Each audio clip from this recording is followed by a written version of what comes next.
Hey guys, DB right here, and today we are back with What If Zarbon Turned Good? Continuing right where we left off. Now, where we last left off, things have gone from bad to worse for the Dragon team. However, I do want to add a little bit of a fix-up here. Because as we know, at the end of the previous part, Zarbon had come under Barbady's influence and has become Majin Zarbon. However, he's not the only one. Because remember, Vegeta is there too, and things for Vegeta haven't really changed in this timeline, as I've more or less figured out after rewatching the part. There's no reason why Vegeta still wouldn't get frustrated and end up becoming Majin Vegeta himself. So what exactly does this mean? Well, Zarbon's frustrations are more pointed towards Gohan. Well, unlike the Prince of All Saiyans, he's actually further gone than Vegeta. He's actually a more obedient servant to Barbary. You know, because, well, he used to be an obedient servant to Frieza. So it came more natural to him to be serving Barbary. Now, why did Zarbon go bad exactly? Why is he fallen under the Majin spell? It's because, well, don't forget, back on Namek at the beginning of this story, he turned good basically to save his own backside, basically. The good guys were the winning side. Frieza was going to kill him for sure. Zarbon figured he'd live longer siding with the good guys. And, well, even though he has changed quite a bit, there is a part of him that still misses that old life. The life of being a bad guy, the life of being feared and living practically like a king. Well, the servant to the king, but still pretty good. Zarbon had it pretty good with Frieza. And, well, with his frustrations more or less pointed towards Gohan, because of the whole Gohan befriending the daughter of the man who took credit for defeating Cell. Oh yeah. Yes, as we know, Zarbon does not like to share credit. The way Zarbon sees it, it was he and Gohan that stopped Cell. Zarbon was the one who got through to Gohan at the end to kill Cell before Cell expanded and blew up the planet. So, as just like in the original, we got Vegeta and Zarbon this time, who go on a bit of a shooting rampage back at the World Tournament, convincing Gohan and Goku to fight them, which horrifies Bulma and horrifies everybody else, because Zarbon was recognized as a hero. And, so Gohan and Goku agree to fight Zarbon and Vegeta, and Supreme Kai, he is not getting through to the good guys at all. In fact, not even no point in even trying. So basically, Supreme Kai has to go it alone to get through the last floors of Barbady's ship and confront Dabura and Barbady, which you can guess is pretty much a suicide mission. So Goku and Vegeta are battling it out just like they do in the original, and we got Gohan battling out with Zarbon, which turns out to be quite an even fight. Now, Zarbon has been keeping up with his training. After all, he does like to spar with Vegeta every now and then, and after all, they were both living at Capsule Corp. And, well, as for Gohan, yes, the years of him not doing much training and anything like that has made the boy go soft and forget his battling instincts, his instinct for battle. And Zarbon is able to take advantages of that, doing some damage to Gohan as pretty much Gohan's raw power, whatever's left of it, is pretty much the only thing keeping him in the fight at the moment.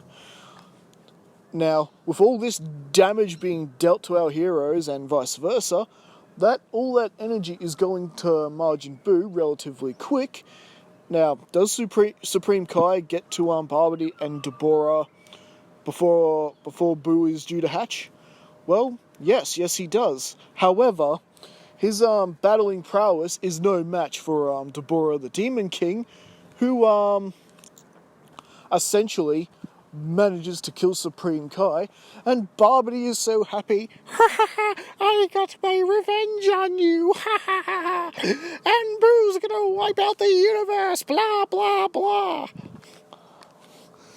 And well, the energy does hit maximum, and Buu is released. Now,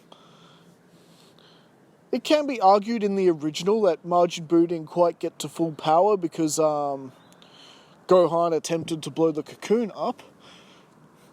At least, if I remember rightly, that's how it happened. But this time, the needle definitely got to 100%. So this Majin Buu is at 100% of his power. Whether or not he was in the original, to me, that's debatable. Anyways, so Majin Buu is unleashed, and well, it became clear that Babidi had issues controlling Majin Buu. You don't want me to sew you up in the egg again. But Dabura is not impressed at all, picks a fight with Majin Buu and ends up getting himself killed in the process. This, of course, releases Krillin and Piccolo, much like in the original, who are watching on from the action. However, this is where the pretty much Zarbon, Gohan, and the others stop fighting, sensing that horrifying power, and now Zarbon is going to put his issues with Gohan aside and help him deal with this mess that he has started. And of course, Vegeta and Goku have stopped fighting as well, and Vegeta knocks out Goku, taking the Senzu Bean for himself like he does in the original. So, at least Vegeta will have some backup at this point of the battle. Gohan and Zarbon pretty much arrive to the battlefield first, and they are horrified at the sight of Majin Buu, horrified the fact that Supreme Kai is lying there motionless and dead. And, well, Zarbon is blaming himself for letting this happen. All because he had a little grudge with Gohan for liking Videl. All the petty things. Well, Zarbon and Gohan attempt to battle it out with Buu. However, Buu is just happy and taking the abuse. Of course, Buu is just simply playing, and he pretty much takes down Gohan relatively quick. He's about to take down Zarbon just as quickly, but this is when Vegeta shows up, and well, Babidi is shocked to see not only one person resisting his control, Zarbon I'm talking about, but Vegeta as well. And well, Vegeta and Zarbon together then attempt battling Buu together, and this is where things are going a little bit better for our heroes. And well, whole Trunks and Goten showing up, but again, Buu is just messing around mostly, to the point he does begin to overpower Zarbon and Vegeta, to the point where Goten and Trunks fly their way in to rescue him, and both Vegeta and Zarbon are thinking the same thing, that there is only one way to stop this monster at this point, and that is for they to sacrifice themselves. So, with the help of Piccolo, they manage to get Goten and Trunks to safety, while Zarbon and Vegeta are thinking and doing the exact same thing. both of them power up to the point where their bodies cannot hold on to their power anymore, essentially sacrificing themselves, destroying themselves with the sheer raw ability of their power up, and hopefully taking out Majin Buu with them. Now, I know what you're thinking. Zarbon is not going to be that much help here. Buu is just going to regenerate, correct? Yes, indeed he does. As Piccolo surveys the damage before him and Buu being revived. Yep, it was time for the good guys to run, and this is a good spot to be leaving things for right now. So what do you guys think? Did you enjoy this part of the story? How are things gonna go in the next part? Is it possible that we're gonna get a ridiculous fusion involving Zarbon?